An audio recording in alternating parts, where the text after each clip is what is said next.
Hello friends, आप सभी का स्वागत है हमारे इस यूट्यूब चैनल में। आज हम सिखाने वाले हैं आप सभी को अभ्यास 4D को। आइए बढ़ते हैं। प्रश्न नंबर 1 में देखिए, ये सभी आपको चित्र एक दिया गया है। उसमें देखिए, उपयुक्त दंड आरेख को देखिए जो मोहित द्वारा वार्षिक परीक्षा में विभिन्न विषयों में प्राप्त किए गए अंकों को प्रदर्शित करता है। ठीक है, तो अलग अलग विषय हैं, उन सभी के बारे में ये रहे सभी अलग विषय, उन सभी के अंक प्राप्त हुए हैं इनको। ठीक, किसको? मोहित को। तो यह दंड आरेख क्या सूचना प्रदर्शित करता है? नंबर 1 क्वेश्चन को देखिए, इसी में ही पहला पार्ट ये है, दूसरा फिर तीसरा फिर चौथा। तो इन पार्टों को सीखेंगे बहुत ही आसान तरीके से। ठीक है, तो नंबर 1 को स्टार्ट करते हैं। आप खुद ही जान जाएंगे एक बार ही सिखाने पर। यह दंड आरेख क्या सूचना प्रदर्शित करता है कि जो भी विभिन्न विषय हैं उनके अंकों को, जो प्राप्त किए गए अंक हैं, उन सभी को प्रदर्शित करता है। प्रदर्शित जो करता है वो प्राप्त किए गए अंकों को करता है।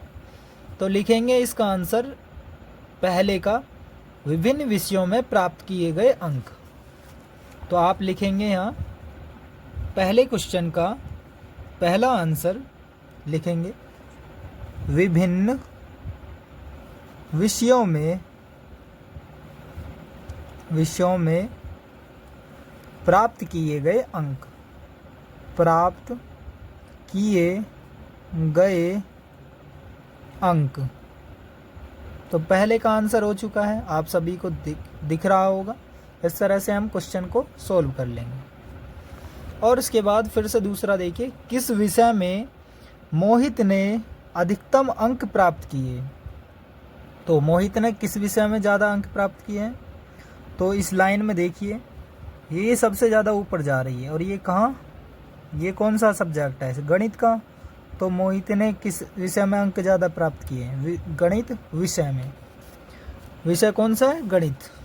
तो दूसरा आंसर उसका, तो गणित इसका आंसर हो जाएगा, क्योंकि विषय के बारे में पूछा है उसने, तो इसलिए गणित विषय। देखिए एक बार फिर से, किस विषय में मोहित ने अधिकतम अंक प्राप्त किए? तो आपको ये लाइन देखनी है, इसमें सभी लाइन को देखना है।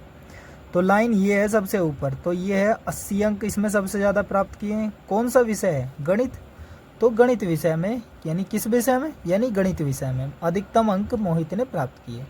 तो गणित विषय इसका आंसर होगा दूसरे का। तो 2 क्वेश्चन आप सीख चुके हैं इसी के। अब तीसरा देखिए, किस विषय में न्यूनतम अंक प्राप्त किए? सबसे कम। न्यूनतम मतलब सबसे कम। तो सबसे कम अंक किस में प्राप्त किए हैं, ये भी आपको बताना है नंबर 3 में। तो इसको भी सीखिए। नंबर 3 देखिए, यानी सबसे कम क्या दिख रहा है आपको? ये वाला, इससे भी छोटा है ना ये। तो सामाजिक विज्ञान सबसे छोटा है, ये सामाजिक विज्ञान। किस विषय में? तो विषय के बारे में जानकारी देनी है, ये नहीं कि अंक कितने प्राप्त किए। तो विषय कौन सा है? सामाजिक विज्ञान। तो तीसरे का आएगा सामाजिक विज्ञान।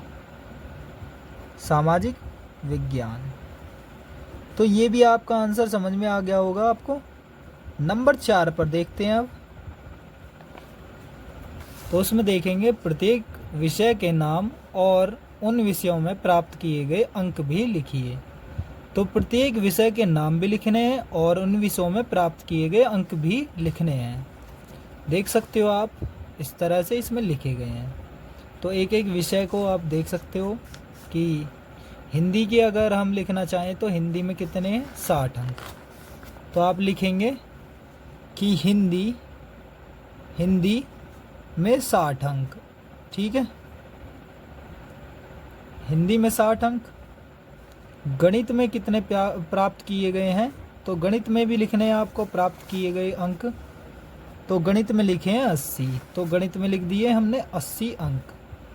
विषय भी लिख रहे हैं हम साथ में और इनके अंक भी लिखते हुए चल रहे हैं। ठीक है। नंबर 3 विषय कौन सा है? अंग्रेजी। इसके बारे में भी लिख दीजिए। तो अंग्रेजी विषय में कितने अंक प्राप्त किए हैं इसने? तो अंग्रेजी विषय में प्राप्त किए हैं 55 अंक। तो 50 और 60 के बीच में, यानी 55 अंक।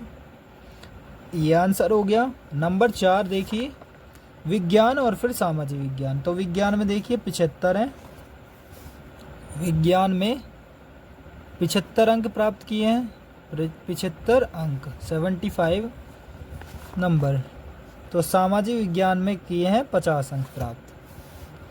तो इनमें इस बार विषय के साथ अंक भी लिखने हैं, ठीक है। तो सामाजिक विज्ञान में कितने 50 अंक प्राप्त किए हैं। तो ये सभी आंसर्स हो गए, आपने देख लिए ये सभी के आंसर कैसे लिखे हैं मैंने। तो आप देख सकते हैं और इन्हीं से ही आप अपनी नोटबुक में नोट कर सकते हैं, ठीक है। ये इस तरह से ही सोल्व होगा हर एक क्वेश्चन, ठीक है। तो अब बढ़ते हैं प्रश्न नंबर 2 पर, ठीक है। बात करते हैं प्रश्न नंबर 2 पर। निम्नांकित आरेख वर्ष 2000 से 2004 में सरकार द्वारा खरीदे गए गेहूं की मात्रा दर्शाता है। तो ये जो आरेख बना है 2000 से 2004 तक, उसमें सरकार द्वारा जो गेहूं खरीदे हैं इनकी मात्रा को दर्शा रहा है। तो ये सभी आप देख सकते हैं। तो ये जितने भी साइड में हैं ये सब 1000 टन में दिए गए हैं गेहूं, जो जितने भी खरीदे हैं।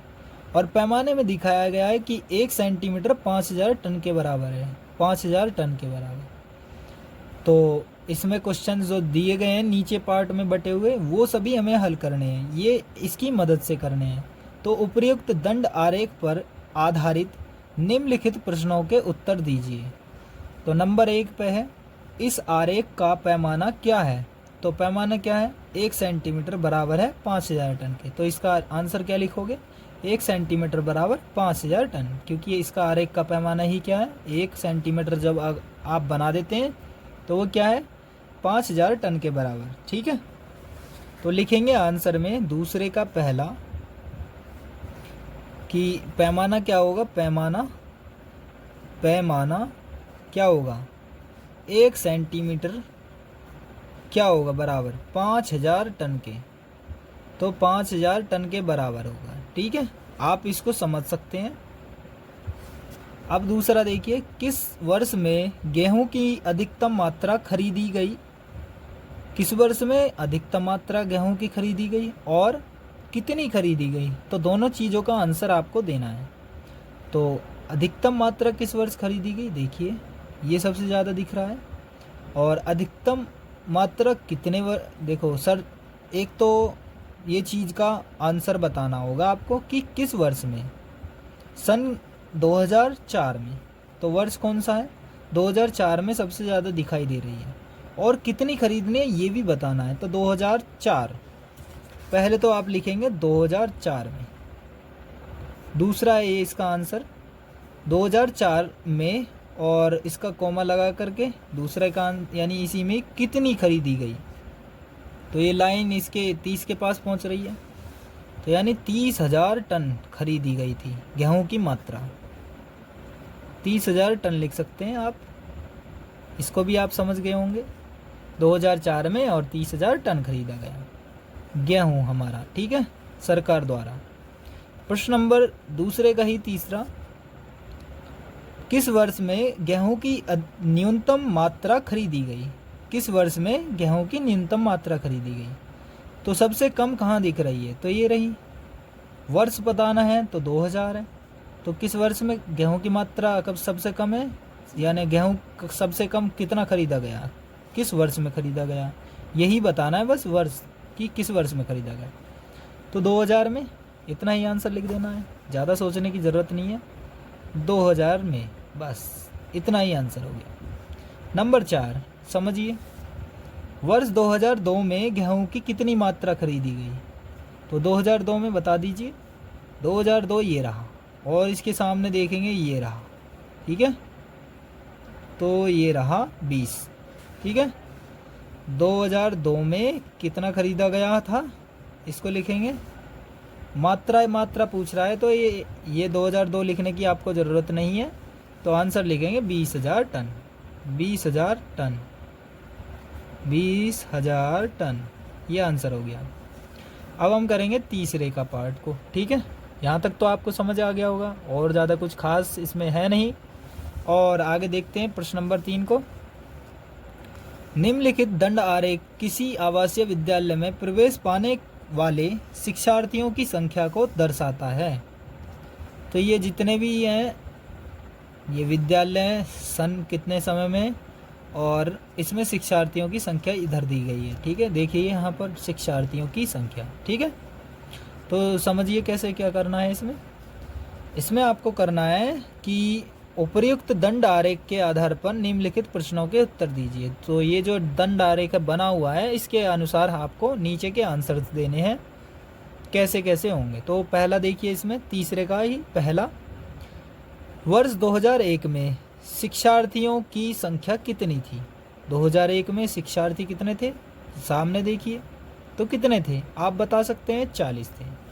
तो पहले का आंसर आप लिखेंगे, तीसरे का पहला 40 शिक्षार्थी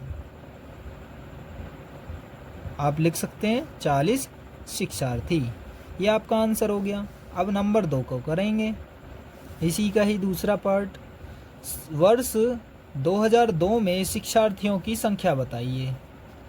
और इसमें और बताया है कि पूरा क्वेश्चन को पढ़ते हैं एक बार, कि वर्ष 2002 में शिक्षार्थियों की संख्या वर्ष 2001 के शिक्षार्थियों की संख्या से कितनी अधिक थी, ये बताना है। तो 2002 के देखने और 2001 के, जो बड़ा हो उसमें से छोटे को घटा देंगे और हमारा अधिक का पता लग जाए कि कितना अधिक है।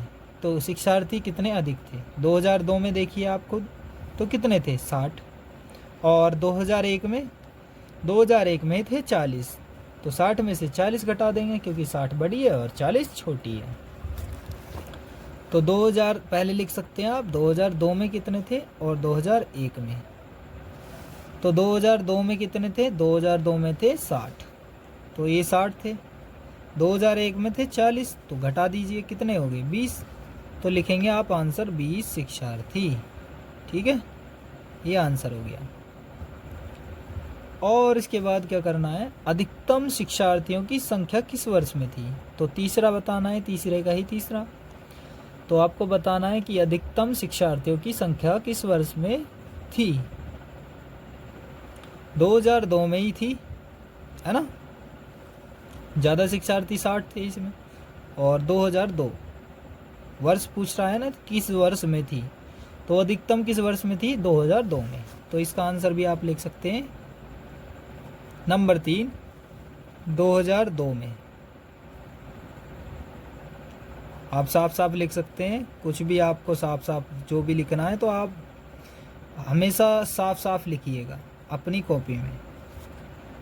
और कुछ पूछना हो तो आप हमें कमेंट करके बता सकते हैं, इस वीडियो के ही नीचे दिया गया है कमेंट का ऑप्शन। ठीक है, तो आप इस चीज़ को सीख गए होंगे। उम्मीद करता हूँ कि आपको ये जो 4D थी, इसकी क्लास 6 मैथ्स की 4D अभ्यास 4D, वो आपको बहुत आसानी से समझ में आ गई होगी। ठीक, अब इसके बाद आगे की क्लास होगी वो 4E होगी। तो आपको एक टास्क दिया जाएगा, आपको एक टास्क है आपके लिए कि आपको इस चैनल पर 1000 सब्सक्राइब कंप्लीट कराना है। अपने सभी दोस्तों को शेयर कर दीजिए और इस चैनल से जुड़े रहिए। आप एक बार सब्सक्राइब इस चैनल को करेंगे और ज़िंदगी भर आप एक सब्सक्राइब से ही जो भी आने वाली वीडियोज़ हैं उन सभी को फ्री में पढ़ सकते हैं। तो इस शिक्षा के लिए इस मुहिम का हिस्सा बनिए और अपने सभी दोस्तों को शेयर कीजिए और इस चैनल पे कम से कम 1000 सब्सक्राइब कंप्लीट कराइए। ठीक है, मिलते हैं नेक्स्ट वीडियो में। जय हिंद, जय भारत।